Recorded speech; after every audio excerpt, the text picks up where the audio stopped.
Last episode में हमने देखा था कि उस थंडर प्लेस के नीचे जाने के लिए इनकी फाइनल प्रिपरेशन हो चुके थे, जिस पर अब लूशन कहता है कि ठीक है एल्डर, मैं जा रहा हूँ। तब एल्डर वीविंग लूशन को एक ब्रेसलेट देते हुए कहते हैं कि इसकी हेल्प से तुम इस थंडर ओशियन के अंदर भी फ्रीली सांस ले सकते हो, लेकिन एक बात का ध्यान रखना, अगर ये ब्रेसलेट ब्लू से रेड हो गया तो फिर तुम्हें वो थंडर पिल मिले या ना मिले, तुम्हें किसी भी हालत में इस ओशियन से बाहर आ जाना है। तो अब फाइनल प्लान ये है कि मैं उस स्पिरिट क्रिएचर को उस थंडर सर्कल से दूर रखूंगा और तुम्हें मौका दे के उस ओशियन के डीप में जाके उस थंडर पिल को ढूंढना है। जिस पर अब इतना कहते एल्डर वीविंग अपनी पावर से यूज करते हुए आसमान की ओर चले जाते हैं और फिर उस थंडर स्पिरिट को रोकने के लिए एक जायंट बीस्ट में ट्रांसफॉर्म हो जाते हैं।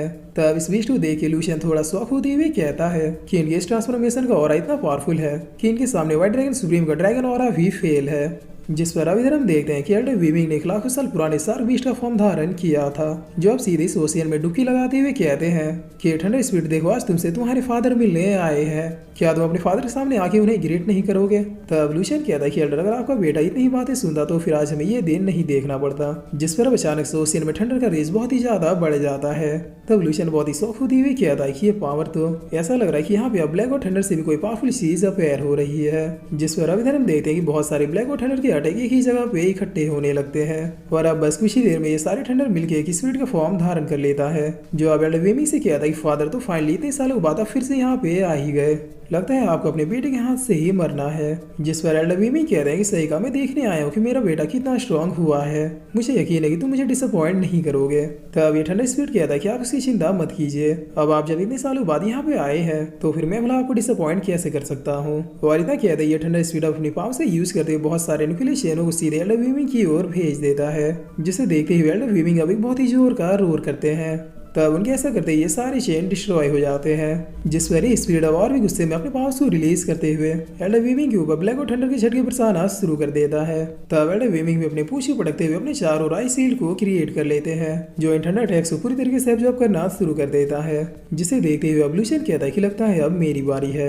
एल्डर ने ऑलरेडी इस स्पिरिट का ध्यान भटका दिया है, अब जितनी जल्दी हो सके मुझे वहां पे पहुंचना होगा। और इतना कह लूशन भी अब उस ब्रेसलेट की पावर को यूज करते हुए सीधे ओशियन में कूद जाता है, जहाँ पर अब अंदर आने पे वो अपने सामने बहुत सारे क्रिएचर्स को देखता है जो लूशन को बिल्कुल ही नोटिस नहीं कर रहे थे। तब इन्हें देखते हुए लूशन कहता है तो एल्डर ने बिल्कुल सही कहा था, इस ब्लैक गॉड पॉइजन के कारण ये लोग मेरे इंसानी ऑरा को फील नहीं कर पा रहे। खैर मुझे जल्दी से उस थंडर गॉड पील को ढूंढना चाहिए, लेकिन इतने बड़े ओशियन में वो पील कहाँ हो सकता है। जिस पर तभी लूशन किसी पावरफुल स्पिरिचुअल ऑरा को फील करता है और फील करते हुए कहता है हाँ शायद यही है, मुझे अब बस इस स्पिरिचुअल वेव्स को फॉलो करते जाना है। जिस पर अब यही सोचते हुए लूशन इस पावरफुल स्पिरिचुअल वेव्स को फॉलो करने लगता है और फॉलो करते हुए इस ओशियन के और ज्यादा डीप में जाने लगता है। मगर कुछ दूर जाने के बाद लूशन में ब्रेसलेट उसे एक बहुत ही जोरों का झटका देता है, जिसे फील करते हुए लूशन कहता है कि व्हाट द फ्लावर, ये क्या हुआ। और फिर लूशन अपनी कलाई को बहुत ही गौर से देखते हुए कहता है कि ये ब्रेसलेट तो रेड होने लगा, यानी अब मेरे पास ज्यादा टाइम नहीं है। जिस पर अब लूशन और भी तेजी से ओशियन के डीप की ओर जाने लगता है, लेकिन तभी लूशन किसी इनविंसिबल चीज से बहुत ही जोरों से टकराता है। तब लूशन बहुत ही फनी तरीके से अपना सर पकड़ते हुए कहता है कि अरे मैया सर फूट गया, आखिर कौन गाल का अंधा है जिससे मैं इतनी जोर से टकराया। और फिर लूशन सामने की ओर देखते हुए कहता है कि यहाँ पे तो कोई भी नहीं है, क्या ये किसी टाइप का ट्रैप या फिर इल्यूजन है। तब यही सब सोचते हुए लूशन अपने हाथ को आगे करता है, जिस पर अब लूशन ऐसा करते ही लूशन को सामने एक इनविंसिबल वॉल फील होता है, जिसे फील करते हुए लूशन कहता है कि आखिर ये अचानक यहाँ पे ये वॉल क्यों है, क्या ये वॉल उस थंडर गॉड पील की सेफ्टी के लिए है। अगर ऐसा है तो पक्का वो थंडर गॉड पील इस वॉल के पीछे है। मगर अब सबसे बड़ा सवाल ये है कि आखिर मैं इस वॉल को क्रॉस करूं तो करूं कैसे। यहाँ पे इतने क्रिएचर है लेकिन ये लोग भी इस वॉल को क्रॉस नहीं कर पा रहे, और इन क्रिएचर और मुझ में बस एक ही चीज सिमिलर है कि इनकी तरफ मेरे बॉडी में भी ब्लैक गॉड थंडर है, जिसकी वजह से इन्हें लग रहा है कि मैं भी इन लोगों की तरह ही एक क्रिएचर हूँ। और फिर लूशन अब अचानक से कहता है कि समझ गया, इस वॉल को ये क्रिएचर या फिर मैं क्रॉस इसलिए नहीं कर पा रहा क्योंकि हम सबके अंदर ब्लैक और थंडर है। तब लूशन अपनी बॉडी से ब्लैक और थंडर के असर को हटाते हुए कहता है कि क्या होगा अगर मैं इसे कुछ देर के लिए रिमूव कर दूं। तब लूशन ऐसा करते ही अब सारे क्रिएचर को पता चल जाता है कि यहाँ पे कोई इंसान है, इसीलिए अब ये लोग सीधे धीरे धीरे लूशन को खत्म करने के लिए बढ़ने लगते हैं। जिसे देखकर लूशन अब थोड़ा डरते हुए पीछे की ओर हटने लगता है, और इसी तरह से हटते हुए लूशन इस बार इस वॉल को बहुत ही आसानी से क्रॉस कर जाता है, लेकिन ये सोचने क्रिएचर लूशन ने पीछा करते इस वॉल को क्रॉस नहीं कर पाते हैं।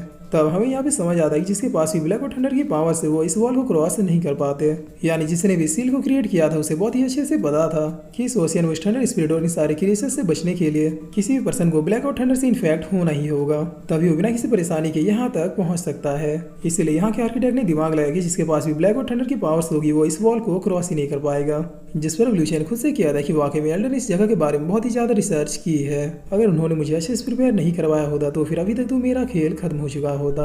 और एवोल्यूशन जैसे पीछे मुड़ता है तो फिर उसके सामने थंडर गॉड पील का प्लांट दिखाई पड़ता है, जिसे देखते हुए एवोल्यूशन कहता है कि हो ना हो यही थंडर गॉड पील है। इसे टच करते हुए मैं फील कर सकता हूँ कि इसका ऑरा इतना पावरफुल है कि सॉय स्पीड किंग के ऑरा को मिलाने के बावजूद भी ये पील नहीं बन सकता। जिस पर अब इस पील को टच करते यहाँ का ये प्रोटेक्शन वाला एरिया ब्रेक होने लगता है। तब ये सब देखते हुए एवोल्यूशन कहता है सीट लगता है मुझे अपने हाथों से इसे टच नहीं करना था।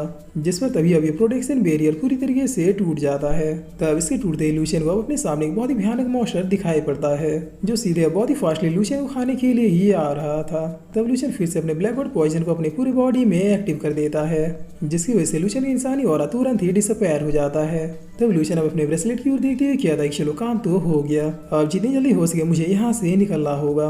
और ये कहकर एवोल्यूशन अब सीधे ऊपर की ओर जाने लगता है।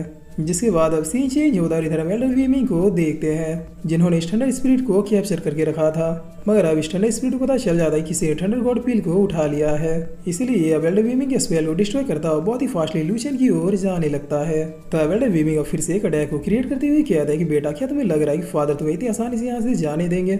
और इतना कहते कहते एल्डर वीमिंग इस स्पिरिट को पूरी तरीके से फ्रीज कर देते हैं, मगर ये स्पिरिट और भी ज्यादा फॉर्म में आते हुए इसे भी तुरंत ही ब्रेक कर देता है। जिसके बाद ये बिल्कुल गुस्से से लाल होकर एवोल्यूशन की ओर ही बढ़ने लगता है। तब इसे देखते हुए एवोल्यूशन कहता है कि क्या ये मेरे ऑरा को फील कर पा रहा है। जिस पर एल्डर वीमिंग भी अब पीछे से आते हुए कहता है कि गधे तुम इस तरह से वहाँ पे क्यों खड़े हो, उस पील की वजह से ये तुम्हें अब क्लियरली देख सकता है, इसलिए अब स्टैचू की तरह चुपचाप वहाँ पे खड़े मत रहो और जितना हो सके इससे दूर जाओ। तब इतना कहते कहते स्पिरिट लगभग एवोल्यूशन के पास पहुंच चुका होता है और पहुंचते एवोल्यूशन के ऊपर बहुत ही टेरिफाइंग ब्लैक और थंडर्स को बरसाना शुरू कर देता है, जिससे एवोल्यूशन किसी तरीके से तो बच जाता है, लेकिन ये ठंडर एवोल्यूशन के चारों ओर फैल जाती है, जिसकी वजह से एवोल्यूशन अब कहीं भाग भी नहीं पाता है। तब एवोल्यूशन फिर से आ रहे अपनी और ब्लैक और थंडर को देखते हुए कहता है कि लगता है आज मेरा काम तमाम हो गया। जिस पर एल्डर वीमिंग कहता है कि मेरे होते हुए नहीं, और ये कहकर एल्डर वीमिंग भी एवोल्यूशन की ओर अपनी पावर्स को भेज देते हैं। तब इन दोनों के अटैक के टकराने की वजह से एवोल्यूशन को जोर का झटका बहुत ही जोरों से लगने लगता है और थोड़ी देर में यहाँ पे एक ब्लास्ट होता है। लेकिन यहीं पे हम देखते हैं कि इस ब्लास्ट के होने से पहले एल्डर वीमिंग ने अपने आइस शील्ड को एवोल्यूशन के चारों ओर फैला दिया था, जिसकी वजह से एवोल्यूशन बिल्कुल सेफ था। तब ये थंडर स्पिरिट बहुत ही गुस्से में किया था कि फादर आज आप किसी भी हालत में यहाँ से नहीं जा सकते, आज आपका मरना तो तय है। जिस पर एल्डर वीमिंग हंसते हुए कहता है कि बेटा क्या तुम्हें ये लग रहा है कि तुम फादर से ज्यादा स्ट्रॉन्ग हो, भूलो मत तुम मेरी शक्तियों की फ्यूजन से बने हो। अगर मैं चाहता तो तुम्हें कब का डिस्ट्रॉय कर चुका होता, लेकिन मुझे डाउट था कि कहीं ये थंडर गॉड पिल तुम्हारे अंदर तो नहीं है, इसलिए मैं तुम्हें बस डॉज करता हुआ ये कंफर्म कर रहा था कि ये पिल तुम्हारे पास नहीं बल्कि इस ओशियन की डीप में है। और अब चूंकि ये कंफर्मेशन हो चुकी है तो फिर तुम्हारे होने या ना होने से मुझे कोई फर्क नहीं पड़ता। जिसके बाद एल्डर वीमिंग एक बहुत ही पावरफुल अटैक को क्रिएट करना शुरू कर देते हैं और इस अटैक को तुरंत ही गुड वाइसन कहते हुए इस स्पिरिट के ऊपर बरसा देते हैं। तब एल्डर वीमिंग के अटैक की वजह से यहाँ पे एक बहुत ही बड़ा धमाका होता है, जिसके इम्पैक्ट से थंडर स्पिरिट अपने छोटे फॉर्म में आके गाइस में कैप्चर हो जाता है। और फिर इसी के साथ ये एपिसोड यहीं पे खत्म होता है।